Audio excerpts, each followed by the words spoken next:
Folks, this is Roger Scott, and today is July 18th. It's a Thursday. Just wanted to give you some tips. I've been traveling the last few days. That's why my voice is a little hoarse. I've been talking a lot. I've been doing a lot of classes. But most of you guys know I'm a professional trader. I've been doing this for a quarter of a century, and I've managed 2 hedge funds, and I've achieved a lot of success. But I get an interesting question all the time. What would you do differently if you started again?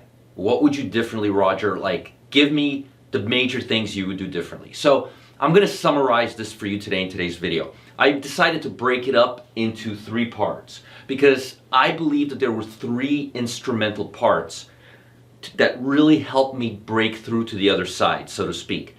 3 things, okay? So let's talk about the first one. The first one is psychology.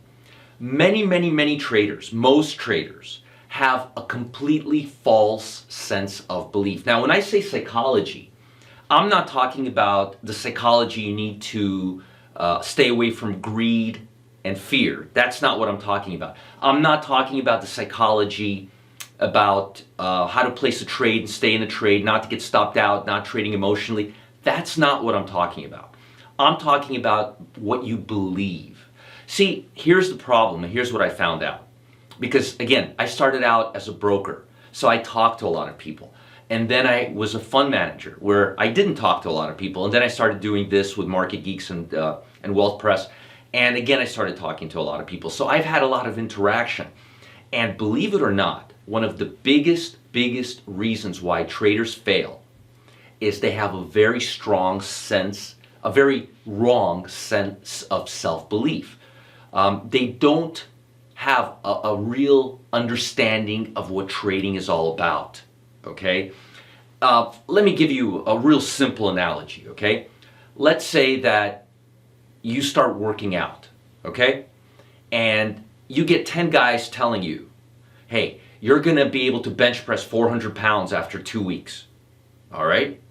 And they're all telling you this, and they're all huge, and they can all bench press 400 pounds, and they're telling you that you're going to be able to bench press 400 pounds. Well, you're going to go to the gym, and like most people, you're not going to be able to bench press 400 pounds. You're going to get discouraged, and you're going to get stopped. You're not going to get stopped. You're going to stop doing it. I'm confusing getting stopped out with stopping exercise. So the point I'm making is there's a lot of false self-beliefs, and I believe that if people didn't have these false beliefs about trading, they would achieve much better success, and they would be much more positive, and they wouldn't give it up, okay? So the first fallacy, or the first false belief, is that anyone can become a professional trading with $20, $30, $50. It doesn't matter how much you start with. No, that's not true. You don't need a lot of money. As a matter of fact, most traders who I know who started out with a couple of $1,000s.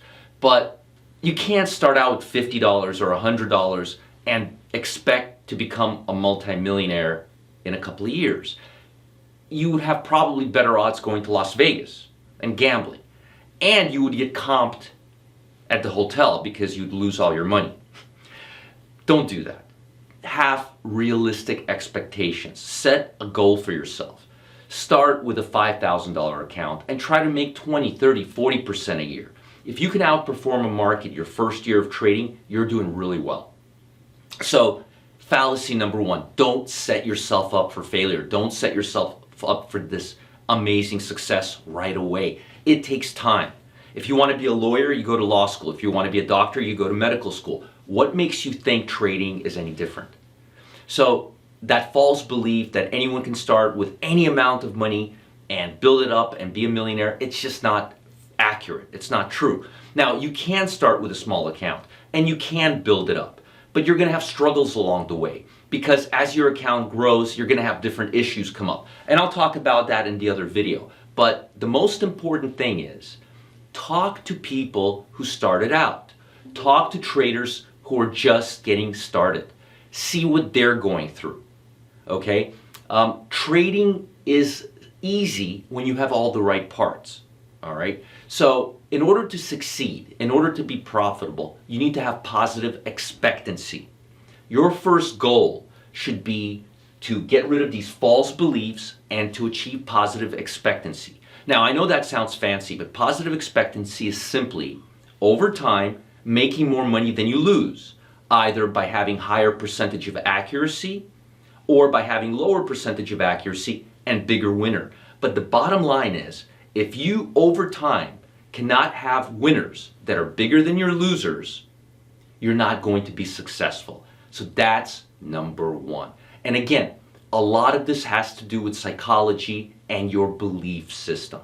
Don't go swinging for the fences your first few months. Learn the basics, learn about positive expectancy, get rid of all those false beliefs, okay? False beliefs is a psychological issue. And the biggest factor that will separate a beginner from a professional is psychology, all right? In the next video, we're going to talk about the second factor, and then we'll jump into the third video where I'll talk about trait clusters. But again, the biggest obstacle that you face is your belief system.